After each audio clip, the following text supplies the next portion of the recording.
Frank, you have extensive corporate experience in your long career. Now you're here to tell us about long-term versus short-term investment. My first question to you is, if you could explain to us a little bit the new focus on environmental, social responsibility and corporate governance. What are strong arguments for this new type of investment? Well, the first thing I would say is I don't think it's entirely new. I think this is an issue that's been around for a long time. I think it's gotten new focus because of the whole debate about long-term versus short-term investment, and also because of problems with corporate governance. The problems much earlier in this decade, beginning in 2000, 2001 with Enron, have really brought this debate to a new level. And the whole question from an investor perspective is, what are the returns? What are the risks? How can I manage it best?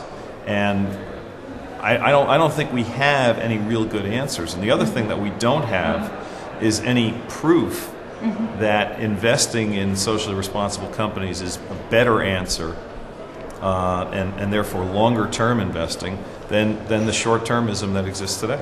Well, ESG has long been regarded as a niche.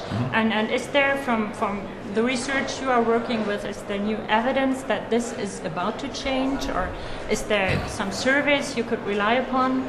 I don't think there is a lot of information, and that was one of the things that I challenged this conference for. If we're looking for proof that long-term investment is the way to go, and it'll never be the way to go in all cases for all investors, but if you want there to be a focus on longer-term investment, there has to be an attempt to prove that it is a better answer. Now, there certainly are some statistics out there. There certainly are a lot of funds that have come up over the last 4 or 5 years.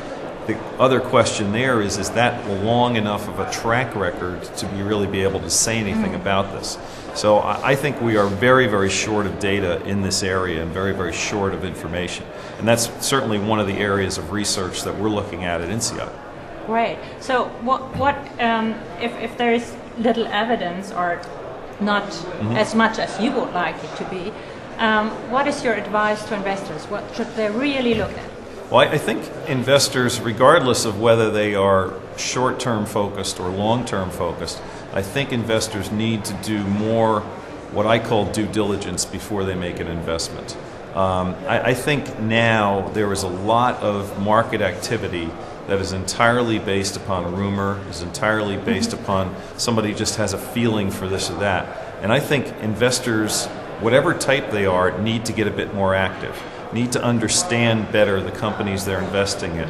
What's the management like? What's the governance like? What other information, once you get beyond the financials, what's the product development pipeline like? Is that likely to yield something that's going to be beneficial to the company?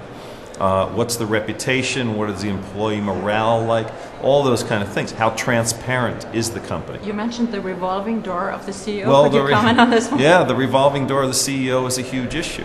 And it may indicate a couple of things. Number one, it may indicate a poor succession planning or lack of succession planning.